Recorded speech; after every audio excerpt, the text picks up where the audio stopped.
तो चलिए, नमस्ते प्रणाम दोस्तों, आप सबके हम दिनेश प्रेमी और आप लोग देख रहे हैं दिनेश प्रेमी टॉप चैनल को। तो नए वीडियो पर आप लोग को फिर से स्वागत है। और बहुत ही बड़ा एक पोस्ट आया है जो कि खेसारी लाल यादव और काजल राघवानी का है, जो कि लिट्टी चोखा फिल्म का लुक है। खेसारी लाल यादव का एक लिट्टी चोखा फिल्म बना है, उसी फिल्म का ये लुक है, जो कि सोशल मीडिया पर इतना ज़्यादा वायरल है आज के डेट में।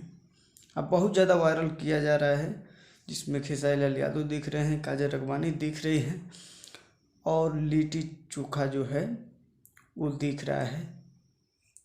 और इस पोस्ट को सोशल मीडिया में इतना ज़्यादा चर्चा है, इतना ज़्यादा मतलब बवाल हो गया है, बहुत ही ये बवाल पोस्ट हुआ है आप लोगों के बीच में। तो मेरे ख्याल से आप लोगों को मेरा वीडियो अच्छा लगा होगा, तो वीडियो को शेयर कीजिए, लाइक कीजिएगा। फिर से नेक्स्ट वीडियो में मिलते हैं आप लोगों से, तब तक जय हिंद, जय भोजपुरी।